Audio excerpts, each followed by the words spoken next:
未熟無情されど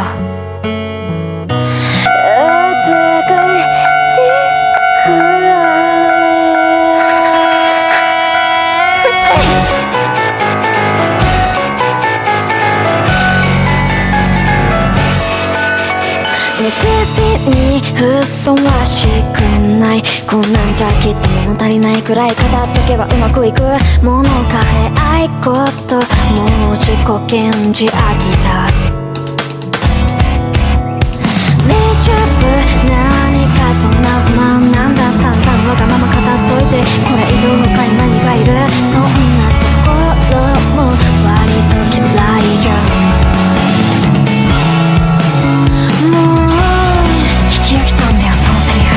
中途半端だけは嫌。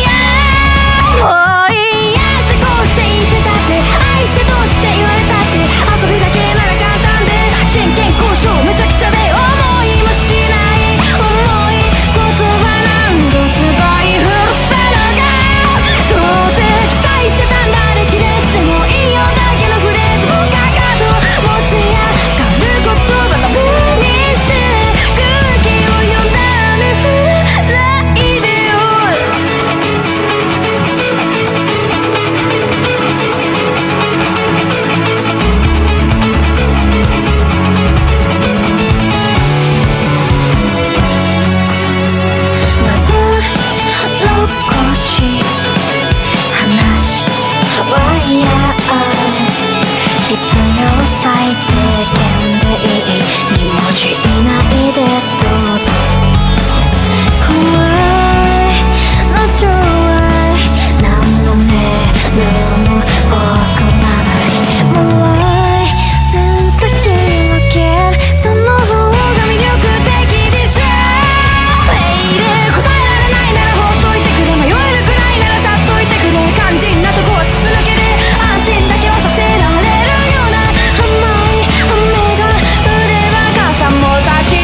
閉じて濡れて帰ろうよ。